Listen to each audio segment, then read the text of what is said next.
All right, in this explainer, we're going to open a time capsule. We are stepping right into the world of an American airman in June of 1944. This was an absolutely pivotal month in World War II, and we're going to see the war not as history, but as they actually lived it. So, let's dive in. And this is our window into that world, the official service journal of the U.S. Army Air Forces. Now, this wasn't written decades later by historians. This is what the flyers, the mechanics, and the commanders were actually reading right in the thick of it. It's jam-packed with the tactics, the news, and the raw psychology of the air war as they were experiencing it. So let's take a look through their eyes. And right away, wow, the stakes are crystal clear. This image from inside the magazine shows paratroopers dropping into the Southwest Pacific. You know, this wasn't some theoretical war fought on maps in a distant headquarters. It was a visceral, three-dimensional conflict where air power was projecting force in ways nobody had ever seen before. Which brings us to our first big story. See, over in the dense jungles of the China-Burma-India theater, the Army Air Forces weren't just fighting an enemy. They were fighting against centuries of accepted military doctrine. They were literally rewriting the book.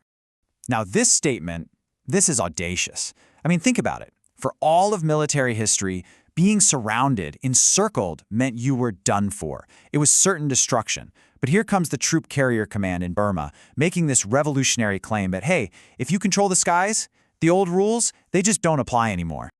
And this slide just lays it out perfectly, doesn't it? The old way of thinking was simple. Cut an army's supply lines and it starves. It withers on the vine. But in 1944, they proved that the sky itself could be the supply line. An army, even when it's totally cut off on the ground, could be resupplied, rearmed, and even reinforced, all from the air. And they put this idea into practice in the most incredible ways. I mean, they were flying engineers behind enemy lines to build landing strips just like this one. They were dropping millions of pounds of supplies, everything from guns to actual mules. And then they'd use those exact same planes to evacuate the sick and the wounded. It was a complete self-sustaining ecosystem of war, all conducted by air. Just incredible. Okay, so now let's jump across the globe to the Southwest Pacific. Here, the 5th Air Force, under Lieutenant General George C. Kenney, was facing a totally different kind of challenge, one that demanded its own brand of brutally effective innovation. General Kenney's boxing analogy just captures their situation perfectly. They were outnumbered, often outgunned by the Japanese forces.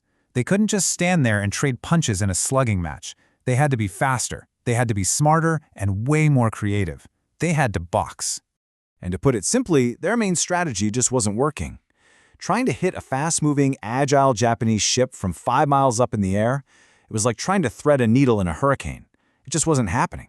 They were losing way too many planes and, more importantly, too many crews for far too few results. They needed a new tactic, and they needed it yesterday. So what do? You invent one.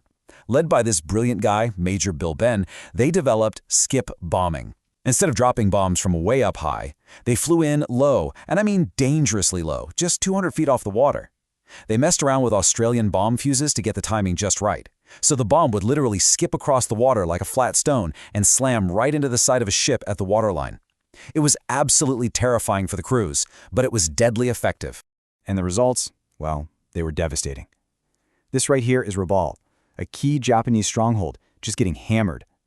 By combining that skip bombing against ships with these kinds of low-level attacks on airfields, the 5th Air Force created this incredibly successful air blockade. They were starving out Japanese garrisons, and they sank over 300,000 tons of shipping. They weren't just boxing anymore, they were landing knockout blows. But you know, for all the talk of tactics and technology, the magazine also dives deep into what might have been the most challenging battle of all, the one that was fought inside the mind of every single airman, the conquest of fear. I mean, just stop and think about it for a second. What did it actually feel like to be in their shoes? The journal dedicates a whole article to this, trying to help these guys understand the unique psychological battlefield they were on every single day. And these are the key stressors they pinpointed. The jarring contrast of, say, having dinner at a nice English hotel one night and then being a clay pigeon 5 miles over Germany the next morning. The sheer number of threats coming from every possible direction at once. And for bomber crews, this unique agony of not being able to dodge or maneuver, just having to sit there and take it. It was a mix of pressures that nobody had ever really experienced in warfare before. So what was the answer? Well, the flight surgeon's core insight was this: knowledge is power. They taught the airmen that fear wasn't a sign of weakness, it was a completely natural response. By understanding what you feared and why you feared it, you could start to manage it. The goal was never to be fearless, it was to be effective despite the fear. And check this out.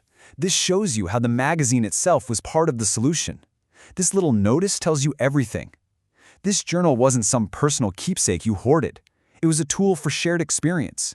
By reading it and then passing it on, you realized, hey, I'm not the only one feeling this way. It built this community of understanding, which, in a way, was its own form of armor. But the magazine wasn't all high-level strategy and deep psychology. You get a much more complete picture of the war from the small, sometimes strange, and just deeply human stories that are tucked away in its news briefs. Seriously, you just can't make this stuff up.